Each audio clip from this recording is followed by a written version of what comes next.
열왕기하 1장 1에서 18절 말씀입니다. 열왕기하 1장. 아합이 죽은 후에 모압이 이스라엘을 배반하였더라. 아하시아가 사마리아에 있는 그의 다락 난간에서 떨어져 병들매 사자를 보내며 그들에게 이르되, 가서 에그론의 신 바알세부백에 이 병이 낫겠나 물어보라 하니라. 여호와의 사자가 디셉 사람 엘리야에게 이르되, 너는 일어나 올라가서 사마리아 왕의 사자를 만나 그에게 이르기를, 이스라엘에 하나님이 없어서 너희가 에그론의 신 바알세부백에 물으러 가느냐. 그러므로 여호와의 말씀이 내가 올라간 침상에서 내려오지 못할지라 내가 반드시 죽으리라 하셨다 하라. 엘리야가 이에 가니라. 사자들이 왕에게 돌아오니 왕이 그들에게 이르되, 너희는 어찌하여 돌아왔느냐? 하니 그들이 말하되, 한 사람이 올라와서 우리를 만나 이르되, 너희는 너희를 보낸 왕에게로 돌아가서 그에게 고하기를, 여호와의 말씀이 이스라엘에 하나님이 없어서 내가 에그론의 신 바알세부백에 물으려고 보내느냐. 그러므로 내가 올라간 침상에서 내려오지 못할지라 내가 반드시 죽으리라 하셨다 하라 하더이다. 사랑하는 형제 여러분, 11월 8일 화요일 새벽 묵상에 오신 것을 환영합니다. 오늘부터는 열왕기하를 시작합니다.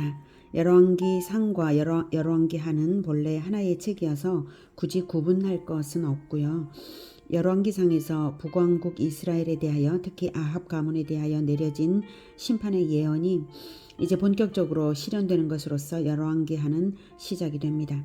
열왕기상 마지막 장에서 아합의 비참한 죽음이 있었는데요. 그것은 시작일 뿐입니다.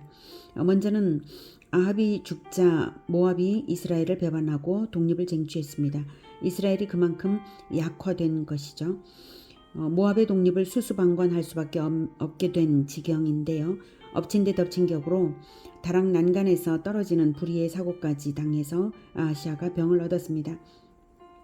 아합의 죽음, 모압의 배반, 아하시아가 난간에서 추락한 것, 그리고 그로 인한 병세의 악화로 이어지는 일련의 악재들은 하나님의 심판이 순차적이고 다면적인 압박으로 나타나는 것이고, 그것은 더욱 강력한 회개의 촉구인 것입니다.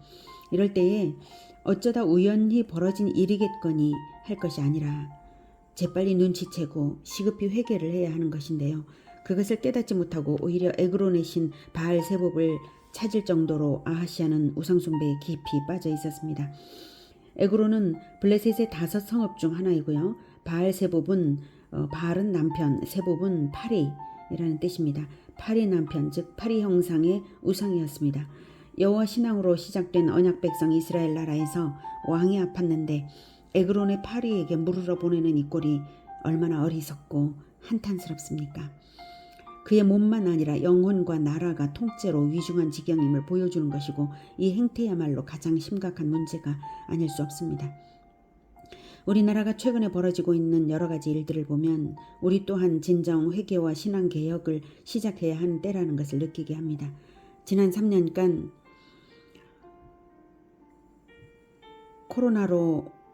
코로나가 몰아치던 때에 신천지가 얼마나 많은 기독 청년들을 꿰어서 혼미에 빠뜨렸는지를 보았습니다. 한국 교회가 다음 세대를 복음화하지 않고 성경을 가르치지도 않고 있었기에 그런 일들이 벌어진 것이죠.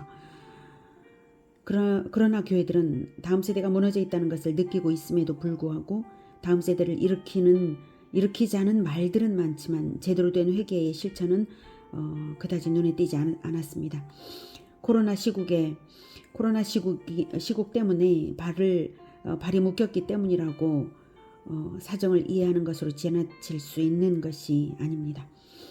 저는 귀신들의 축제 할로윈에 나갔던 수많은 청년들이 압사당한 이태원 참사를 보면서 한국 교회에 대한 하나님의 징계라고 느껴집니다.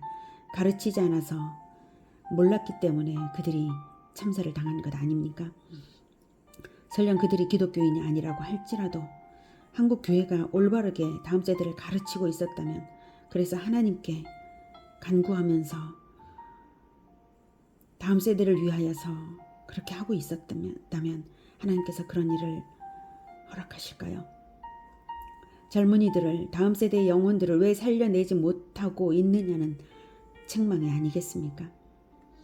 최근에 벌어진 레고랜드 사태, 한국 신뢰도 하락, 북한의 도발, 이태원 참사, 게다가 이태원 참사가 있는 동일한 날에 전국의 많은 곳에서 작은 규모들이지만 지진들이 감지되었습니다. 크고 작은 사고들과 자살 사건들이 과거보다 많아지는 현상들도 우리는 이미 발견하고 있는 것이 사실입니다. 이런 문제들은 별개의 것들이 아니고 정치적 해결법으로 해결되는 것도 아닙니다.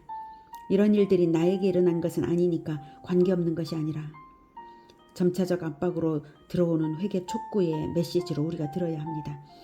소돔과 고모라를 심판하러 가시는 길에 하나님은 아브라함에게 들르셔서 소돔 심판을 귀띔해 주셨고, 아브라함은 중보기도를 하여서 소돔의 의인 10명만 있으면 그 10명으로 인해 소돔을 멸하지 않겠다는 응답을 받아냈습니다.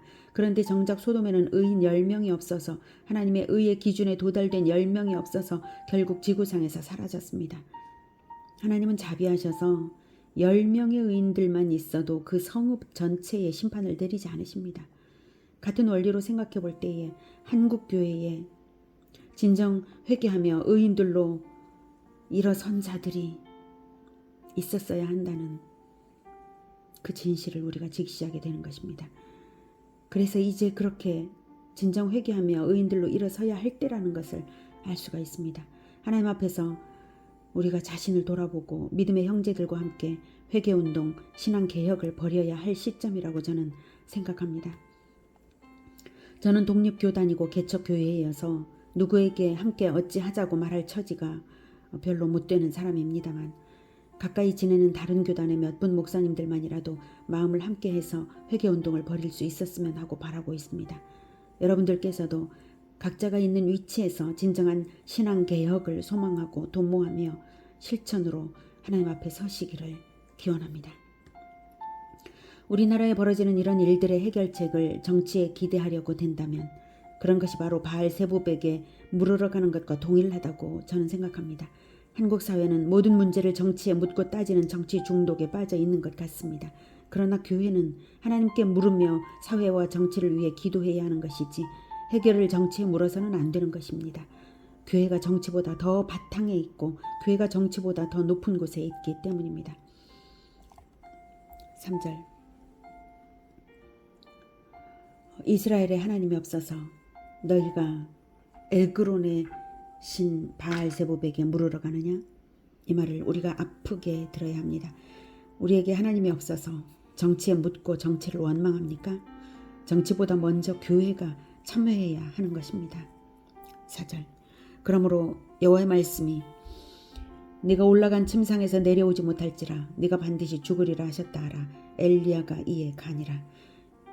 하나님의 사자가 전한 이 말씀을 듣고 엘리야는 에그론으로 향하여서 가는 아하시아의 사신들을 만나러 간 것입니다. 아마도 사신들은 가던 길에 엘리야를 만나서 여호와의 말씀을 들었기에 발걸음을 돌이켰습니다. 5절, 사자들이 왕에게 돌아오니 왕이 그들에게 이르되 너희는 어찌하여 돌아왔느냐? 그들이 말하되 한 사람이 올라와서 우리를 만나 이르되 너희는 너희를 보낸 왕에게로 돌아가서 그에게 고하기를 여호와의 말씀이 이스라엘에 하나님이 없어서 네가 에그론의 신 바알세부백에 물으려고 보내느냐? 그러므로 네가 올라간 침상에서 내려오지 못할지라 네가 반드시 죽으리라 하셨다 하라 하더이다. 자, 아하시아의 일거수일투족을 하나님은 다 알고 계셔서 그것에 두려운 대답을 이렇게 주시는 것을 들었으면 아하, 하나님이 이 정도이시구나 하고 하나님께 당장에 무릎 꿇어야 할 일이죠. 나의 생사가 하나님의 손에 달렸고 내 생명이 경각을 다투고 있다면 하나님께 용서를 빌어야겠다, 이 생각을 해야 하는 것 아닌가요? 그런데 7절, 왕이 그들에게 이르되 올라와서 너희를 만나 이 말을 너희에게 한 그 사람은 어떤 사람이더냐? 그들이 그에게 대답하되 그는 털이 많은 사람인데 허리에 가죽띠를 띠었더이다. 하니 왕이 이르되 그는 디셉 사람 엘리야로다. 이에 50부장과 그의 군사 50명을 엘리야에게로 보내매 그가 엘리야에게로 올라가 본즉 산 꼭대기에 앉아 있는지라. 그가 엘리야에게 이르되 하나님의 사람이여, 왕의 말씀이 내려오라 하셨나이다. 아하시아는 반대로 했습니다. 무릎을 꿇은 것이 아니라 엘리야에게 군대를 보냈습니다. 체포하려는 것이죠. 이 엄중한 때에조차도 아하시아는 크게 잘못 생각하는 것입니다. 여호와의 말씀이 있어서 예언이 전달된 것이지 엘리야가 어떠해서 자기에게 해로운 예언을 하는 것이 아니지 않습니까? 이런 와중에 엘리야를 체포하려고 들었으니 벌을 안 받을 수가 없죠. 한편 엘리야의 외모가 8절에 털이 많은 사람인데 허리에 가죽띠를 띄었더라는 것만으로도 아하시아가 엘리야를 알아본 것은 그만큼 엘리야가 유명하기도 했고 털옷과 가죽띠 착용으로서 엘리야는 그만큼 경건의 삶을 살았던 것인데요. 에덴에서 첫 범죄로 쫓겨날 때에 아담과 하와가 짐승의 가죽으로서 하나님께서 아담과 하와에게 죄의 수치를 덮어주신 하나님을 생각나게 하는 옷이기도 합니다. 우리 죄를 자기의 피로 덮어주시는 그리스도를 생각나게 하죠. 구약시대 사람들은 에덴의 이야기를 회자하면서 메시아를 기다려 왔기 때문에 경건한 사람들은 엘리야를 볼 때에 바로 메시아를 고대하는 마음을 그리고 에덴의 기억을 기억했을 것입니다. 그만큼 유명한 엘리야를 그 사신들도 알아보았지만 왕의 명령을 어겨야 하는 입장에서 화가 자기에게 미칠까봐 모른 척을 하고 어떤 한 사람이 이러이러하게 말하더라고 한 것이고 아하시아는 그 외모 묘사만으로도 알아는 봤는데요. 사신을 보내어 엘리야를 초청한 것이 아니라 군대를 보내어 체포하려 했습니다. 엘리야는 누구나 볼 수 있게 산꼭대기에 앉아 있었지만 군대가 기어 올라갈 수 없는 곳이었나 봅니다. 그래서 내려와 달라고 한 것인데요. 하나님의 사람이요, 즉 하나님의 사람이라면 내려와 달라 한 것이죠. 그러자 엘리야도 그에 응수하여서 대답하기를 10절 엘리야가 50부장에게 대답하여 이르되 내가 만일 하나님의 사람이면 불이 하늘에서 내려와 너와 너희 50명을 살을지로다. 하매 불이 곧 하늘에서 내려와 그와 그의 군사 50명을 살랐더라. 엘리야는 자기가 하나님의 사람인 것을 체포당해 줌으로써 증명한 것이 아니라 반대로 불이 하늘에서 내려와 증명되게 했습니다. 아하시아는 하나님의 원수인 것을 엘리야 체포 명령으로서 자기를 나타내고 있는 것이고요.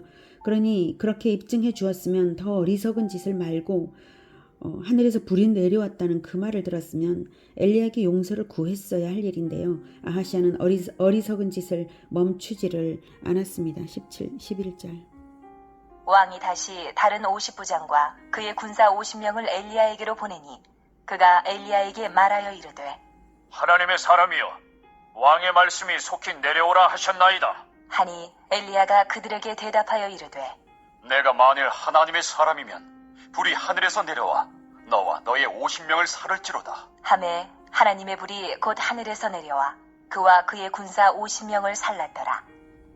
왕이 세 번째 50부장과 그의 군사 50명을 보낸지라.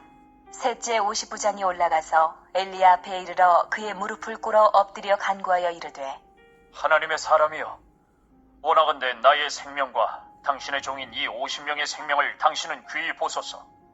불이 하늘에서 내려와 전번의 50부장 둘과 그의 군사 50명을 살랐거니와 나의 생명을 당신은 귀히 보소서. 하매 네, 둘째 50부장은 첫째 50부장의 운명을 알았으면서도 당장 내려오라고 하는 아하시아의 말을 그대로 전하여서 아하시아의 종으로서의 심판을 면치 못했지만 셋째 50부장은 달랐습니다. 자신의 생명만 아니라 50명의 군사의 생명을 귀히 여겼으므로 무릎을 꿇고 간구했습니다. 자기 주인 아하시아의 태도는 여전히 하나님 앞에 오만불손하고 자기는 그런 상전을 모신 종으로서 같은 운명으로 떨어질 처지였기에 진정 겸손한 자세로 생명을 위해 간구할 수밖에 다른 어떤 행동으로 엘리야를 설득할 수가 있었겠습니까? 15절 여호와의 사자가 엘리야에게 이르되 너는 그를 두려워하지 말고 함께 내려가라 하신지라. 엘리야가 곧 일어나 그와 함께 내려와 왕에게 이르러 네, 셋째 50부장의 간구를 들으신 여호와의 사자께서 드디어 내려가라 명령하십니다. 겸손한 자의 기도를 들으시고 그 생명을 보호하시는 하나님이십니다. 그래서 엘리야는 왕의 강압 때문이어서가 아니라 자기에게 말씀하시는 여호와의 사자와 함께 내려와서 왕에게 갔습니다. 자, 여기서 엘리야에게 명령하시고 동행하시는 여호와의 사자가 누구일까요? 네, 바로 우리 주 예수 그리스도이십니다. 구약 시대에도 늘 이렇게 하나님의 사람들과 동행하시면서 사역을 하신 것입니다. 구약 성경에 여러 군데 나오는 여호와의 사자가 천사들과는 다른 하나님의 아들이심을 알 수 있는 근거들은 첫째, 여호와의 사자가 스스로 하나님과 동등됨을 말한 점입니다. 출애굽기 3장 2에서 6절은 보면 2절부터 보면 여호와의 사자가 떨기나무 가운데로부터 나오는 불꽃 안에서 그에게 나타나시니라. 여호와의 사자가 나타나셨죠. 그가 보니 떨기나무에 불이 붙었으나 그 떨기나무가 사라지지 아니하는지라.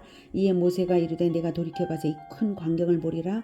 떨기나무가 어찌하여 타지 아니하는고 하니 그때에 여호와께서 그가 보려고 돌이켜오는 것을 보신지라.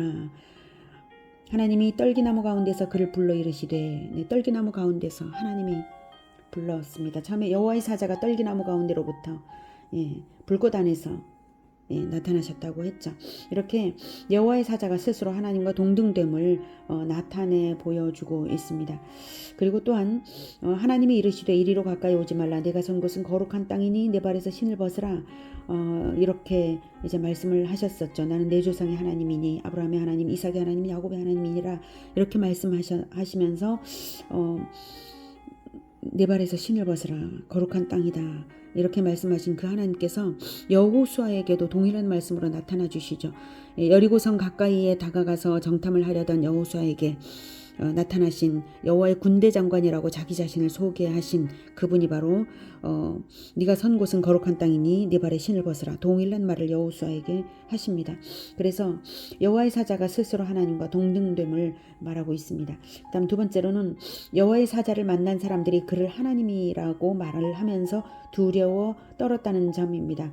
모세도 그랬고요. 사사기 6장에서는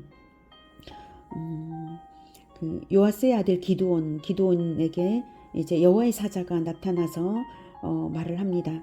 큰 용사여, 부르는 것이 바로 여호와의 사자죠. 여호와께서 너와 함께 계시도다 이러면서 여호와의 사자가 말을 하는데 이제 여호와의 사자가 떠난 다음에 이제 내가 하나님을 봤다라고 말을 하죠. 내가 하나님을 여호와의 사자인 줄을 알고 슬프도소이다. 주 여호와여, 내가 여호와의 사자를 대면하여 보았나이다. 이렇게 하니까 여호와께서 그에게 이르시되 너는 안심하라. 두려워하지 말라. 죽지 아니하리라. 이렇게 하셨거든요. 거기도 그렇고요. 그리고 또한 창세기 16장에서도 하갈을 만나주시는 부분에서 여호와의 사자가 나타나죠. 여호와의 사자가 하갈을 만나주시는데 하갈이 나중에 자기에게 이르신 여호와의 이름을 나를 살피시는 하나님이라 하였으니 이는 내가 어떻게 여기서 나를 살피시는 하나님을 배웠는고 하면서 이제 두려워했습니다. 그리고 세 번째로 스스로 하나님만이 받을 수 있는 제사를 받으신 점입니다. 창세기 22장에서는 아브라함이 이삭을 번제로 드리려고 할 때에 여호와의 사자가 하늘에서부터 그를 불러 이르시되 아브라함아 아브라함아 이렇게 부르면서 멈추게 하십니다. 사자가 이르시되 그 아이에게 내 손을 대지 말라. 그에게 아무 일도 하지 말라. 네가 네 아들 네 독자까지도 내게 아끼지 아니했으니 즉 그 번제를 내가 받은 것으로 치겠다 이렇게 표현을 하셨죠. 내가 이제야 네가 하나님을 경외하는 줄을 아노라 이렇게 표현을 했습니다. 그 다음 네 번째로는 하나님과 동등된 위치에서 이스라엘을 책망한 점입니다. 사사기 2장에서는 여호와의 사자가 길갈에서부터 복임으로 올라와 말하되 내가 너희를 애굽에서 올라오게 하여 내가 너희의 조상들에게 맹세한 땅으로 들어가게 하였으며 또 내가 이르기를 내가 너희와 함께한 언약을 영원히 어기지 아니하리니 너희는 이 땅의 주민과 언약을 맺지 말며 그들의 제단들을 헐라하였거늘 너희가 내 목소리를 듣지 아니하였으니 어찌하여 그리하였느냐라고 분명히 여호와의 사자가 말을 합니다. 하나님께서 하나님과 동등한 위치에서 책망하고 동등한 위치에서 언약을 내 언약이라고 표현을 하시면서 말씀을 하셨죠. 그 다음 다섯 번째로 여호와의 사자의 호칭이 그리스도의 호칭과 동일하게 기묘였다는 점입니다. 사사기 13장 18절에는 여호와의 사자가 그에게 이르되 어찌하여 내 이름을 묻느냐 내 이름은 기묘자라 이렇게 대답하신 것이 있고요. 이사야 9장 6절에서는 이는 한 아기가 우리에게 낳고 한 아들을 우리에게 주신 바 되었는데 그의 어깨에는 정사를 메었고 그의 이름은 기묘자라 모사라 전능하신 하나님이라 영존하시는 아버지라 평강의 왕이라 할 것임이라 이렇게 나와 있습니다. 여섯 번째로는 그리스도의 성육신 이후에는 여호와의 사자가 나타난 적이 없다는 점이죠. 일곱 번째로는 일반적인 천사들보다 자신의 지위가 더 우월함을 나타내셨습니다. 여기서는 사무엘라 24장에 보면 천사가 예루살렘을 칠 때 그때 여호와의 사자가 여부수 사람 아라우나의 타작마당 곁에 서 있었고 그를 향하여 여호와께서 이 재앙 내리심을 뉘우치사 백성을 멸하는 천사에게 이르시되 족하다 이제 내 손을 거두라 하셨던 것입니다. 그래서 천사라고 표현했지만 일반적인 천사와 달랐다는 것을 이제 보여줍니다. 그 다음 여덟 번째로 하나님과 동등하게 어떤 제한도 없는 권위를 가지고 말씀을 선포하셨다는 점인데요. 창세기 22장에서 아브라함에게 두 번째 불러서 말씀할 때 그 장면이 이제 그렇습니다. 여호와의 사자가 하늘에서 두 번째 아브라함을 불러 이르시되 이렇게 표현이 되어 있습니다. 이런 증거들이 있습니다. 네, 자 엘리야는 성육신 이전에 그리스도와 함께 동행하고 있었던 것입니다. 16절 여호와의 말씀이 내가 사자를 보내 에그론의 신 바알세붑에게 물으려 하니 이스라엘에 그의 말을 물을 만한 하나님이 안 계심이냐? 그러므로 네가 그 올라간 침상에서 내려오지 못할지라 네가 반드시 죽으리라 하셨다 하니라. 왕이 엘리야가 전한 여호와의 말씀대로 죽고 그가 아들이 없으므로 여호람이 그를 대신하여 왕이 되니 유다 왕 여호사밧의 아들 여호람의 둘째 해였더라. 아하시아가 행한 그 남은 사적은 모두 이스라엘 왕 역대 지략에 기록되지 아니하였느냐. 엘리야가 선언한 것은 이전에 왕의 사자들이 왕에게 전달했던 메시지와 전혀 다를 바가 없습니다. 그 선언을 아하시아는 똑같은 선언을 굳이 직접 듣고 죽은 것입니다. 동일한 말씀이지만 굳이 전하게 하시고 선포하신 대로 행하시는 것을 볼 때에 우리가 알 수 있는 것은 하나님의 말씀은 전하는 자가 누구인가가 중요한 것이 아니라 그 말씀이 하나님의 말씀이므로 변함없이 정확히 성취된다는 것입니다. 둘째로 하나님의 말씀은 어떤 상황, 어떤 역경에서라도 조금도 가감없이 변질 없이 선포되어야 한다는 것입니다. 아하시아가 아들이 없이 죽자 이제 그의 형제인 여호람이 북이스라엘 제9대 왕이 되었습니다.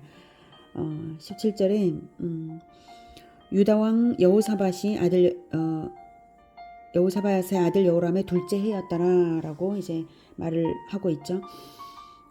이것은 남북왕국의 왕들의 이름이 동명이인으로 동일해졌죠. 예, 남왕국도 여호람 때 북왕국 여호람이 왕이 되었습니다.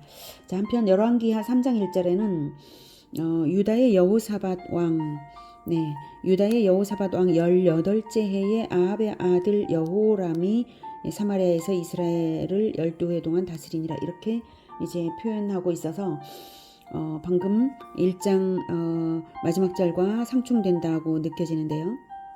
1장 이제 17절과 이제 다르다고 느껴지는데요. 다른 것이 아니라 이것은 남유다 여호사밧과 여호사밧의 아들 여호람이 섭정 기간이 있었기 때문입니다. 즉 이스라엘에는 섭정 제도가 있어서 아들을 즉위시키고도 아버지와 아들이 공동 섭정을 하기도 했습니다. 다윗도 그랬죠. 다윗이 살아 있을 때에 아들 솔로몬을 즉위시키고 그리고 죽을 때까지 함께 공동 섭정했던 것입니다. 본절은 제위를 기준으로 남유다 여호람 왕이 제위에 있던 때에 즉위한 때에 북이스라엘 여호람이 왕이 되었다는 것이고요. 둘째 해에 여호람 즉위 둘째 해에 그랬다는 것이고요. 3장의 표현은 남유다 여호사밧이 아들 여호람과 함께 섭정한 것까지를 포함해서 여호사밧 통치 18년째 해에 북왕국 여호람이 왕이 되었다는 말입니다. 그래서 남유다는 르호보암, 아비암, 아사, 여호사밧, 여호람이고요. 북왕국은 여로보암, 나답, 바사, 엘라, 시므리, 오므리, 아합, 아하시아, 여호람입니다. 오늘은 아하시아의 죽음을 통해서 하나님의 말씀의 엄중함을 배웠습니다. 그리고 아하시아의 50부장을 통해서 겸손히 간구하는 셋째 50부장을 통해서 겸손히 간구하는 자에게 자비를 베푸시는 하나님을 다시 확인했습니다. 하나님께서는 오므리 왕조의 악행에도 3대까지 참아주시면서 점차적 계속적으로 회개를 촉구하고 계셨습니다. 그리고 하나님의 말씀을 거역했을 때에 말씀하신 대로 엄중한 심판이 임했습니다. 우리 대한민국은 하나님의 크나큰 은혜로 복음의 빛을 받아서 나라가 건국되고 세계 역사에 유례없는 축복을 받은 과거 역사를 걸어왔습니다. 그러나 이제 여러 가지 위기들이 여러 측면에서 나타나고 있는 점은 우리를 회개로 이끌고 있습니다. 한국교회는 분명히 2030년까지 10만 명의 전임 선교사를 파송하는 비전, 그 비전을 세웠습니다. 2006년 1월 9일 한국교회 100주년 기념관에서 한국기독교총연합회 63개 교단 그리고 선교단체 대표들, 해외 한인교회 대표, 한인선교사 대표들이 모여서 100만 자비량 선교운동 선포식을 가졌습니다. 그래서 100만 성도 10만 선교사의 서원을 하나님께 올려드린 한국교회입니다. 팬데믹과 핍박의 시대에 교회의 부흥은 얼마나 모이냐가 아니라 얼마나 파송하느냐에 달려 있습니다. 그때 하나님께 서원을 올려드린 후 얼마나 그것이 실행이 되었나요? 그것이 점검이 되고 있습니까? 한국교회가 그것을 점검하면서 다시 자기 개혁을 하고 있습니까? 이제 다시 일어나야 하는 때입니다. 설령 개인적 사정으로 외국으로 나가지 못한다 하더라도 딛고선 우리 제주 땅이 땅끝이고 선교지이니 여기서 복음을 전하고 성경을 가르치는 일을 당장 해야 합니다. 그것이 하나님의 언약을 지키는 것이고 예수님의 지상 명령을 수행하는 것이고 우리 한국교회의 서원을 우리가 지키는 것입니다. 우리의 진정한 회개와 실천으로 하나님께서 이 한국에 긍휼을 베풀어 주시기를 간구합니다. 기도하겠습니다. 하나님, 우리가 죄인입니다. 우리가 하나님의 언약을 가볍게 여기고 예수님의 지상 명령을 자꾸 뒤로 미루고 서원까지 했으면서 그것을 실천하지 못하고 있습니다. 주님, 우리를 불쌍히 여겨주시고 한국교회가 다시 회개로 부흥하게 하여 주시옵소서. 회개로 다시 종교개혁이 일어나게 하여 주시옵소서. 우리의 마음을 개혁시켜 주시옵소서. 우리가 다시 새롭게 다시 일어나겠습니다. 주님, 도와주시옵소서. 우리에게 진정 회개의 영을 부어주시고 형제들과 함께, 믿음의 형제들과 함께 회개하고 다시 함께 실천으로 일어서서 100만 선교사, 100만 성도, 10만 선교사로 일어나게 하여 주시옵소서. 이 땅 제주에서 우리가 선교사로 살아가게 주님 도와주시옵소서. 예수 그리스도 이름으로 기도드립니다. 아멘. 이어지는 시간은 개인 기도 시간입니다.